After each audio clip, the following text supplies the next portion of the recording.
Okay, so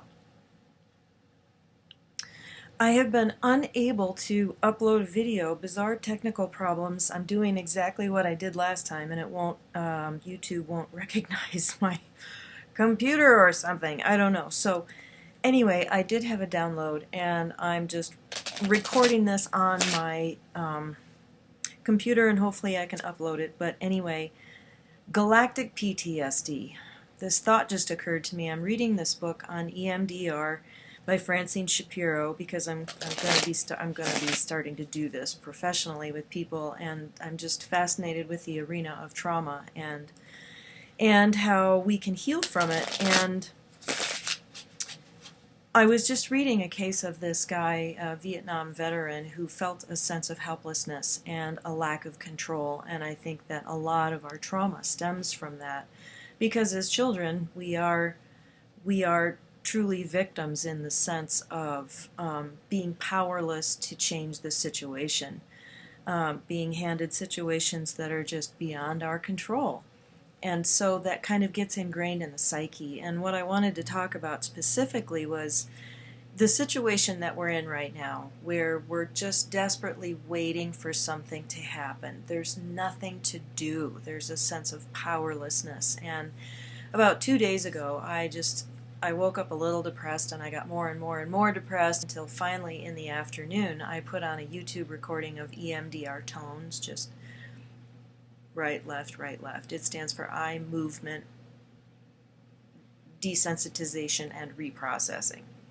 So it's just some kind of magic that happens when you stimulate right, left, and then it kind of unearths trauma and belief and feelings, whole packages around events that can be looked at and filed correctly, is how somebody put it to me, and that really fits. And then you don't have to have these big horrible feelings about it. Well, I finally did one of these little EMDR exercises, and I tried to go into a memory. Perhaps I was feeling stuck or powerless. I was just open to whatever was going to come up. And what came up, instead of a memory, was a vision of watching a house burn to the ground and standing there as a child, helpless to do anything. And when it was completely burnt to ash, at least I was relieved that it was now quiet. And then I burst out crying, and I realized in that moment that what I was upset about was the absolute powerlessness I have in my world where I live to stop people from wearing masks, to wake anyone up. I can't wear a mask because of anxiety and so forth, and I just refuse to because it's so stupid. And I go into stores and I deal with, very little blowback, but there's a lot of tension. There's a lot of, am I going to be judged? And it's formed a kind of PTSD about going out in public, which is just insane. And I finally, was able to release a lot of stored up, pent up trauma around feeling powerless to do anything about that. And I think being in the situation that we're in, where our loved ones, our friends, our families that don't understand what's going on, and are buying the delusion, the mass delusion. There's a galactic PTSD trauma that's going with that. I'm sorry, now my camera is responding slowly. Ugh. How many times did we sit by and watch something happen and we were powerless to do anything about it? And I started thinking about Native Americans.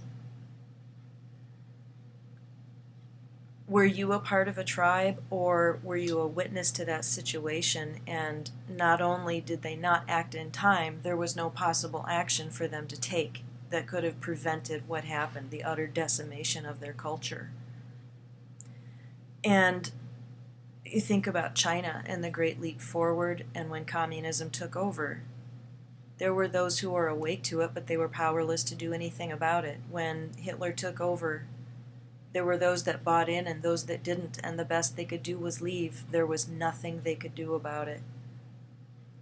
And you think of Cambodia and the Eastern Bloc, East Germany, Russia, wherever communism set in. Interesting, it's mostly communism that I'm thinking of here, but, or the Africans, unable to stop the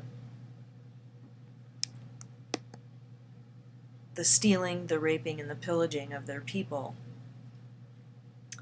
So right now we're on the precipice. There's reason to hope. We would not have this experience of despair and helplessness and frustration if we didn't have hope. If we'd given up hope, we'd be experiencing something different altogether.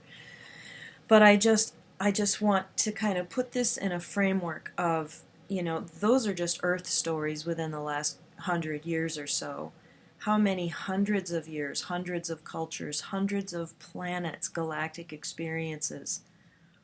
I'm watching SG-1 now, and I'm in season 10, and there's this seemingly undefeatable enemy that they're dealing with, and that whole show is Disclosure. I can't highly enough recommend it. He was even recommended by Michael Salla as being Disclosure.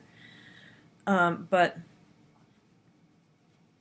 there's constantly hope. There's this sense of, hey, we got a little win here, and maybe we can, have a breakthrough, and we've always won before. And so anyway, what are we left with in this current situation? Okay, first of all, if you take all the trauma and the frustration of feeling this overwhelming sense of hopelessness and helplessness and realize what that's connected to, something in the past, that sense of emotional overwhelm, we can reframe that, refile that, set it aside, and what do we have in the present? What we have is a population that needs to wake up very gradually, very gently, without violence. We're trying to avoid a catastrophic outcome to this awakening, and we have chosen as a collective we're constantly choosing our reality, and according to my observation in this last, 4 years at least, maybe 10 or 20 years, we've chosen the least violent outcome, the most gentle outcome over and over, even if it feels delayed. So, hang on a second, I'm going to go shut my door.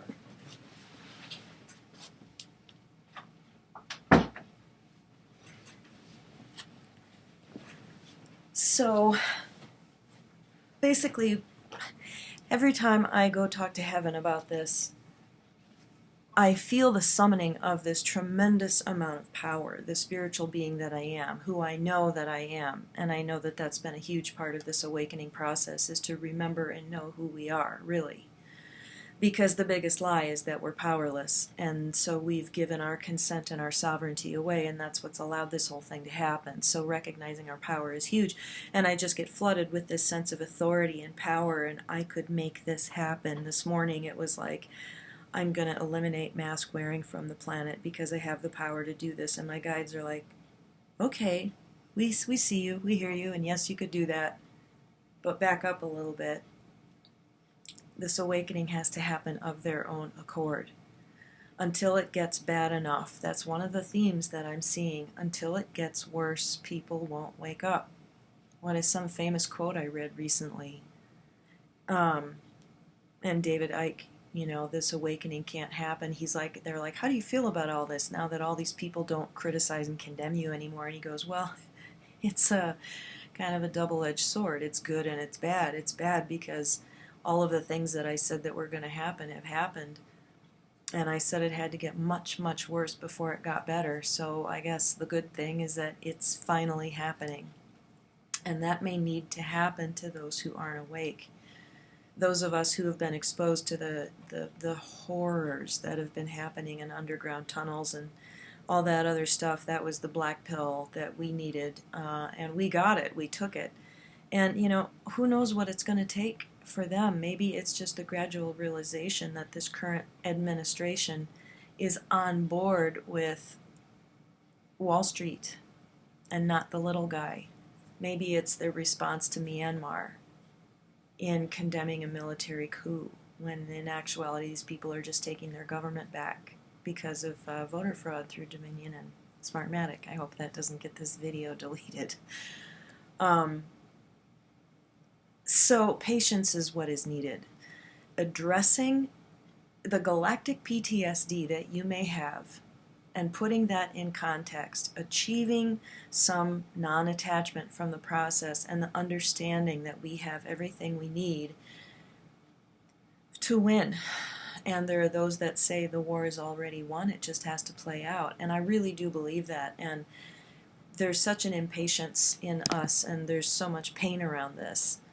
And there's PTSD around this. So I guess what I'm just saying is take a deep breath, try to, file all of that correctly, and then come to a place of prioritizing your divine connection, or prioritizing your career, or your partnership, or whatever it is that's right in front of you. We probably won't do a whole lot differently, but how we hold ourselves, how do we keep ourselves from going crazy, how do we raise the vibration just for our own sanity, but also for the acceleration of this plan, or the improving the quality of this process is what my guides have told me. What can we do? I've started a sun gazing practice, and when I wake up in time and I feel ready and I want to, this morning my guides were just like pushing me out of bed and saying, you have to do this today. So I did, and when the sun finally rose above a thin cloud layer, it was so simple.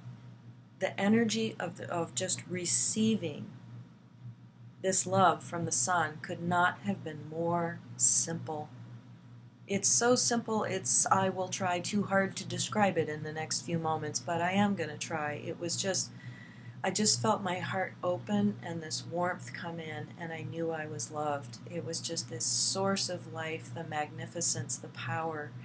And we've been told by others that we receive light codes. I don't know what they are, but I was receiving something from the sun in that moment, and I didn't have to figure it out. It just like went straight into my heart. And I have experienced before that it works kind of like there actually is a photovoltaic function to your pineal gland, and taking in that early morning sun or the setting sun, which is not harmful to your eyes. I've heard the first and last half hour of the day. There are those who are very well practiced who can do it all freaking day, but if you're just starting out, be really conservative. But it is you charge it up and it stays charged all day. And I just know that it helps a lot. And also just deep meditation, connecting with Source, bringing all of your feelings, just everything, to a divine altar. Even if it's an altar to your higher self, even if it's a divine altar to love itself, or if you've got a connection to God or Jesus or Mary or somebody, go to that mercy seat, which really exists right here, the capacity to find compassion and just unload all of your feelings about everything that's going on. And patience, patience, patience. It is so hard. Okay, I'm going to throw a spread. Gosh, I hope this uploads.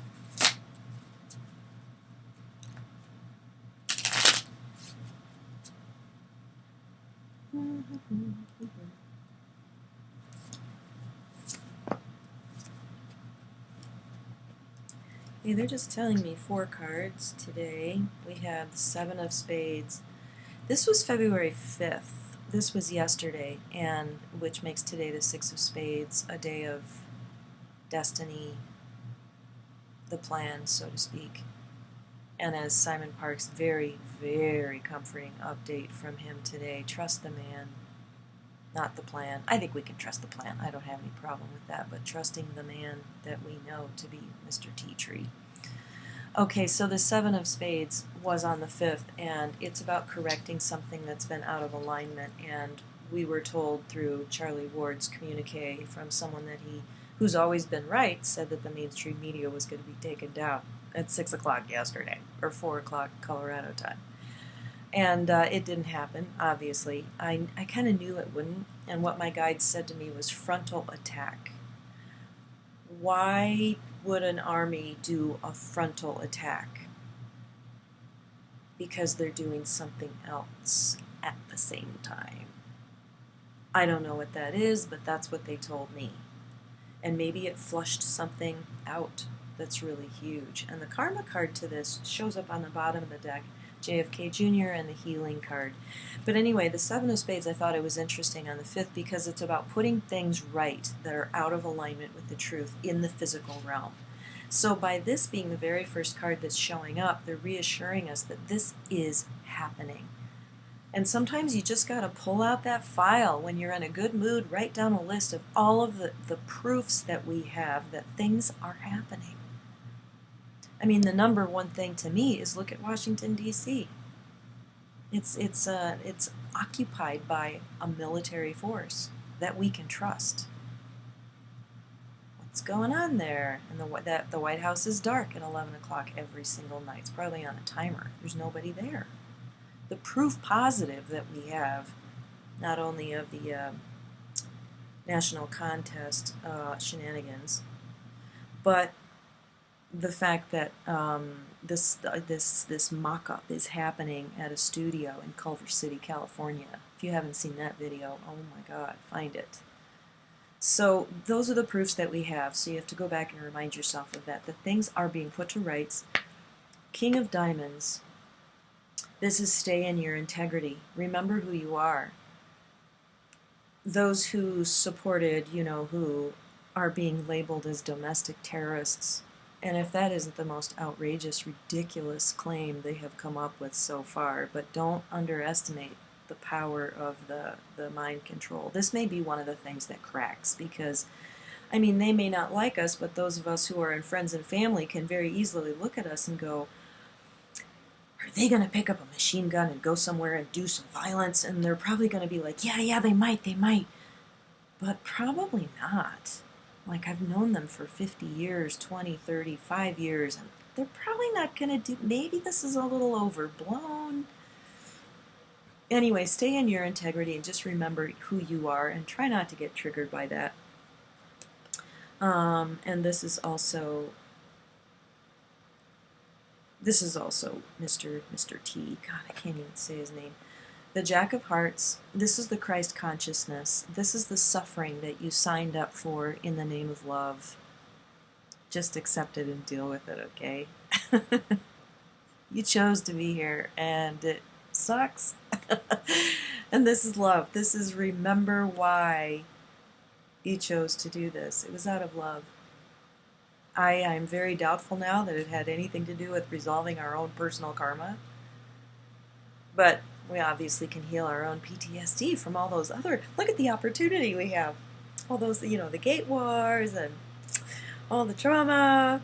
So anyway, remember why you came here. In the Ace of Clubs, this is a beginning in knowledge. This is new technology. This is new information that's beginning to come out. And I was in a store the other day. No, I was at the club, and I looked up at a TV screen, and I'm pretty sure it was just a movie, and there was a guy that looked exactly like Jeffrey Epstein. And I was like, he's going to be coming back into the conversation, and the Ghislaine Maxwell, and when Simon Parks just shared something about her and how she's singing like a songbird, and there's a lot going on there.